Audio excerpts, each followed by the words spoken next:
नमस्कार साथियों, मेरा नाम है सत्यम विष्णु अवस्थी और आप देख रहे हैं आपका अपना YouTube चैनल जिसका नाम है सरल उपाय सहज समाधान। दोस्तों, वीडियो की श्रृंखला को आगे बढ़ाते हुए आज फिर से एक नए वीडियो के साथ आपके समक्ष उपस्थित हुए हैं। आज हम आपको वट सावित्री व्रत कथा सुनाने जा रहे हैं। वीडियो को अंत तक जरूर देखिए। इस वीडियो में आपको पता लगेगा कि क्या है इस व्रत को रखने का महत्व, हमारे हिंदू धर्म में इस व्रत को इतनी महत्व क्यों दी जाती है। चलिए दोस्तों, ज्यादा समय न लेते हुए इस कथा को प्रारंभ करते हैं। दोस्तों, भद्र देश के एक राजा थे जिनका नाम था अश्वपति। अश्वपति की कोई संतान नहीं थी। उन्होंने संतान प्राप्ति के लिए मंत्रोच्चारण के साथ प्रतिदिन 1 लाख आहुतियां दी। 18 वर्षों तक यह क्रम जारी रखा। इसके बाद सावित्री देवी ने प्रकट होकर वर दिया कि हे राजन, तुझे एक तेजस्वी कन्या पैदा होगी। सावित्री देवी की कृपा से जन्म लेने के कारण कन्या का नाम सावित्री रखा गया। कन्या बड़ी होकर बेहद रूपवान हुई। अब उसकी शादी के लिए वर ढूंढा जाने लगा, लेकिन योग्य वर न मिलने की वजह से सावित्री के पिता अत्यंत दुखी थे। उन्होंने कन्या को स्वयं वर तलाशने के लिए भेजा। सावित्री तपोवन में भटकने लगी। भटकते भटकते वह एक जगह जाकर पहुंची जहां साल देश के राजा दुमत्सेन रहते थे। दुमत्सेन का राज्य छीन जाने के कारण वह जंगल में ही अपना जीवन यापन करते थे। उनके एक पुत्र था जिनका नाम था सत्यवान। सत्यवान को देखकर सावित्री ने पति के रूप में उनको अपना वरण किया। ऋषिराज नारद को जब यह बात पता लगी तो वह अश्वपति के पास पहुंचे और कहा, हे राजन, ये क्या कर रहे हैं आप? सत्यवान बेहद गुणवान है, धर्मात्मा है, बलवान है, इसमें कोई संदेह नहीं है, लेकिन उनकी आयु बहुत कम है। वह अल्पायु है। 1 वर्ष बाद ही उनकी मृत्यु हो जाएगी। ऋषिराज नारद की यह बात सुनकर अश्वपति घोर चिंतित में डूब गए। सावित्री ने उनसे कारण पूछा तो राजा ने कहा, पुत्री, तुमने जिस राजकुमार को अपने वर के रूप में चुना है वह अल्पायु है। तुम्हें किसी और को अपना जीवन साथी बनाना चाहिए।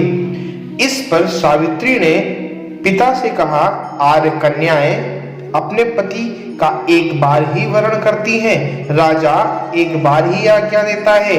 पंडित एक बार ही प्रतिज्ञा करता है और कन्यादान भी एक बार ही किया जाता है। हे पिताश्री, मैंने सत्यवान को अपने पति के रूप में एक बार स्वीकार कर लिया है, अतएव अब हम किसी दूसरे को अपना पति स्वीकार नहीं कर सकते हैं। सावित्री हठ करने लगी और बोली कि मैं सत्यवान से ही विवाह करूंगी। राजा अश्वपति विवश होकर सत्यवान से शादी कर देते हैं। सावित्री अपने ससुराल पहुंचते ही सास ससुर की सेवा करने लगी। समय बीतता चला गया। नारद मुनि ने सावित्री को पहले ही सत्यवान की मृत्यु के बारे में बता दिया था। वह दिन जैसे जैसे करीब आने लगा, सावित्री अधीर होने लगी। उन्होंने 3 दिन पहले से ही उपवास शुरू कर दिया। नारद मुनि द्वारा कथित निश्चित तिथि पर पितरों का पूजन किया। हर दिन की तरह सत्यवान उस दिन भी लकड़ी काटने जंगल चले गए। साथ में सावित्री भी गई। जंगल में पहुंचकर सत्यवान लकड़ी काटने के लिए एक पेड़ पर चढ़ गए। तभी उनके सिर में तेज दर्द होने लगा। दर्द से व्याकुल सत्यवान पेड़ के नीचे उतर गए। सावित्री ने अपना भविष्य समझ लिया। सावित्री समझ गई जो नारद जी कह रहे थे वह बात सत्य है। सत्यवान के सिर को गोद में रखकर सावित्री सत्यवान का सिर सहलाने लगी। तभी वहां यमराज आते दिखे। यमराज अपने साथ सत्यवान को ले जाने लगे। सावित्री भी उनके पीछे पीछे चढ़ पड़ी। यमराज ने सावित्री को समझाने की लाख कोशिश की, यही विधि है विधान का, लेकिन सावित्री मानने को तैयार नहीं हुई। सावित्री की निष्ठा और पति परायणता को देख यमराज ने सावित्री से कहा, हे देवी, तुम धन्य हो, तुम मुझसे कोई भी वरदान मांगो। सावित्री ने कहा कि मेरे सास ससुर वनवासी और अंधे हैं, आप उन्हें दिव्य ज्योति प्रदान करें। यमराज ने कहा, ऐसा ही होगा, अब तो लौट जाओ। लेकिन सावित्री ने अपने पति सत्यवान के पीछे चलना नहीं छोड़ा। यमराज ने कहा, देवी तुम वापस जाओ। सावित्री ने कहा, भगवान मुझे अपने पतिदेव के पीछे पीछे चलने में कोई परेशानी नहीं है, पति के पीछे चलना मेरा कर्तव्य है। यह सुनकर उन्होंने फिर से उन्हें एक वरदान मांगने के लिए कहा। सावित्री बोली, हमारे ससुर का राज्य छिन गया है, उसे आप वापस दिला दीजिए। यमराज ने सावित्री को यह वरदान भी दे दिया और कहा, अब तुम वापस लौट जाओ। लेकिन सावित्री पीछे पीछे चलती रही। यमराज ने सावित्री को तीसरा वरदान मांगने के लिए कहा। इस पर सावित्री ने 100 संतानों और सौभाग्य का वरदान मांगा।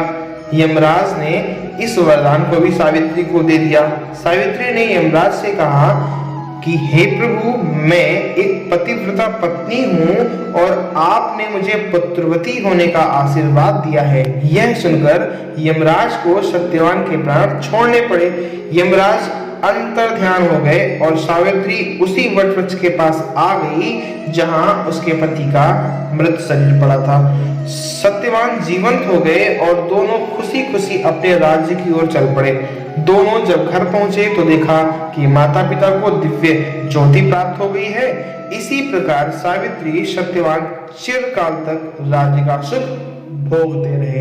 दोस्तों, यह थी सत्यवान की और सावित्री की कथा, जिसे वरगदाई या वट सावित्री व्रत कथा के नाम से जाना जाता है। दोस्तों, आशा करते हैं आपको ये वीडियो जरूर पसंद आया होगा, आपको ये कथा जरूर अच्छी लगी होगी।